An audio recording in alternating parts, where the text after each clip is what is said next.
there is a challenge towards the dominant mindset. And we're going to go deeper here now in this conversation in this week. And I would like to invite you to explore what we call the ontological foundations that we use in current modern day management. I would argue that these notions that we're employing are at the root of the problem. Now let me explain what I mean by the ontological assumptions. Basically, this is the view that we have of who we are as human beings. A dominant view of what humans across the planet, across the globe, have in common. And there is one dominant perspective that we share in this era of globalization, and it comes from the study of economics. This model of man, this model of human beings is called, in scientific terms, in Latin terms, Homo economicus. And I will tell you that I think that is providing a number of challenges to current day management.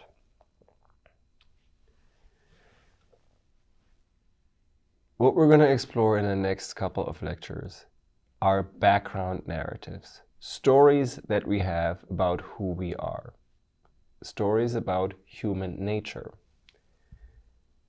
We often don't think about these kind of stories about who we are in current day life. But I invite you to explore this with me for this week. We all use metaphors and images and experience to understand ourselves and others. We watch movies, we empathize with the characters, we watch comic strips, cartoons, we like art, we admire that. It tells us something about ourselves, it tells us something about humans in general. I want to argue that there are at least two background narratives about who we are as human beings that operate in this modern world. The dominant one is possibly best highlighted by Scrooge McDuck here. It is the economistic story, as I label it. It's the story of Homo economicus. And when I say story, that's what I mean. It is not science. It is not fact. It is a story about who we are as human beings that we accept together and share. There's another story that I will explore with you later, which I labeled the humanistic story, which is about Homo sapiens. But let's delve into this economistic story, the economistic narrative. These are words that maybe you're unfamiliar with at this point, but I invite you to just roll with it. Okay? So, human nature in the context of Scrooge McDuck, who is polishing his coins and diving every morning into his treasure trove. These are assumptions that we're making more generally, not every day. And of course, we think we are not that kind of a person necessarily. But you would be surprised to know that this is a basic assumption that we have to create our economic system, which is a very powerful system, which is now a global system, which basically also is now influencing politics and society all over the world. What are the assumptions in this model? The assumptions are that we're fully rational, that we're fully informed, that we're utility maximizing, which means we always want more. Greed is good. Gordon Gekko is who we all are. I assume you know Gordon Gekko, famous movie character of a movie of the 1980s called Wall Street. At some point he, or the director, Oliver Stone, asks the character to state the creed that he believes is the creed of Wall Street, which is greed, for the lack of a better word, is good. Because greed makes the world go around. We are all greedy. We are all utility maximizing. So in that sense, we're all like Scrooge McDuck. In addition, we have fixed utility functions. This sounds rather technical. But it means in the assumption set that we have is that we don't really learn. We are who we are, and that's who we stay. So let's not bother with educating ourselves, with shifting, with being too demanding. Character development, personal development isn't really critical. Fundamentally, we are seen as self-interested. What's good for us is good in general. We don't necessarily care. We are amoral. And this is critical to understand.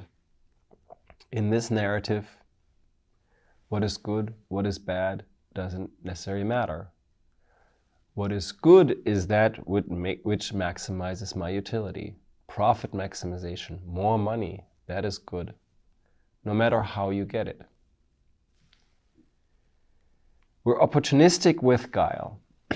All of these terms I understand are maybe not terms of common day language, but these are the terms that Nobel laureate Oliver Williamson is using to describe human beings, or rather how we should think about human beings in the context of business.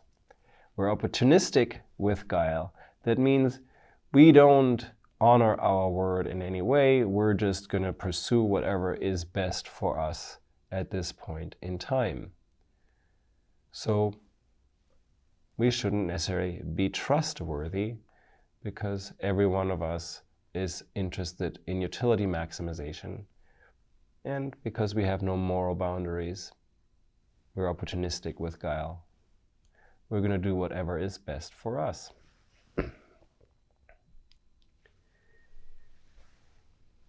The question is, are we like that? If we were like that, why would we need to collaborate? Why would we need to work with others? Why do we feel good when we are in community? When we're trusting, when we're doing something meaningful, purposeful, ethical, moral, that's good for us and others? Why do we appreciate learning? Why do we appreciate getting better?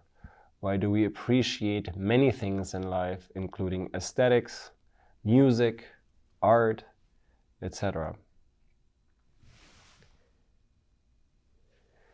The economistic map of human nature is pretty inaccurate, and even the economists that operate with it would agree. Nevertheless, this has become sort of a self-fulfilling prophecy. But let's just look at this model and go through a number of questions. If we are amoral, why would we need to have trust? Why would we care about social responsibility? Why would these challenges that Larry Fink is mentioning arise? If we were utility or money maximizers, why would we care about higher purpose? Why would we have, as a species, things like religion that teach us to not be greedy, that teach us to care about others? Why is it that many people function best when they have and pursue a higher purpose? If we were fully informed, is another question, and rational, how can we be cheated? How is it possible that somebody cheats us?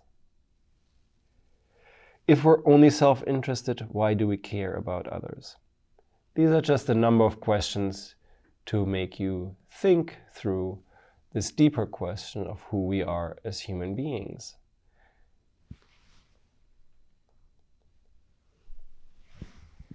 We have good insights about what makes individuals and teams and organizations excel, do best work, do great work. And it all seems to align around principles that contradict the economistic blueprint. Organizations that excel are pursuing a higher and shared purpose. That is not the maximization of utility. It's not the maximization of shareholder value. To function an organization, a team, and an individual needs trust and communication. If we were opportunistic with guile, trust would be impossible. We also know, in several studies, recent studies of Google and teams that work best there, show to us that psychological safety, feeling safe, not being threatened, is very critical to us to function. And communication is critical to achieve any good result. And that can only happen in a space where we trust each other, where we care for each other, where we want to collaborate and not maximize our own individual self-interest.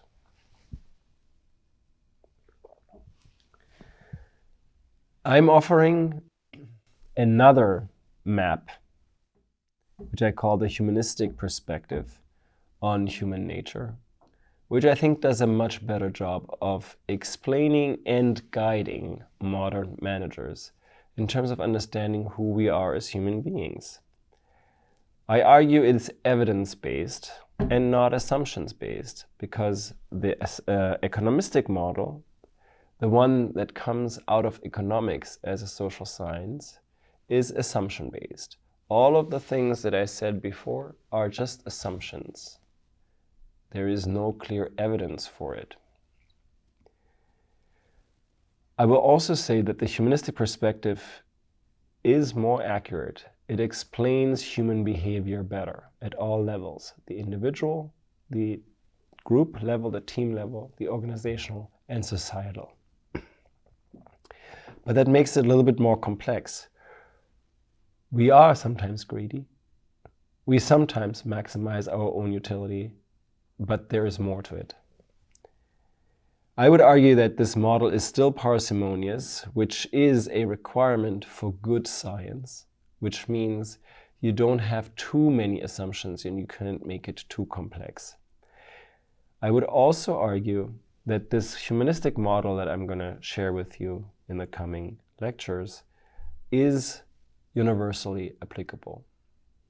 It can guide a universal style of management that addresses these global issues that we talked about in previous lectures. Furthermore, based in science, this humanistic perspective is also rooted in intellectual and cultural history across the globe, in the wisdom traditions, in the religious and spiritual traditions. And so I'm going to make my case to share with you that this is, in fact, a more accurate model of who we are as human beings.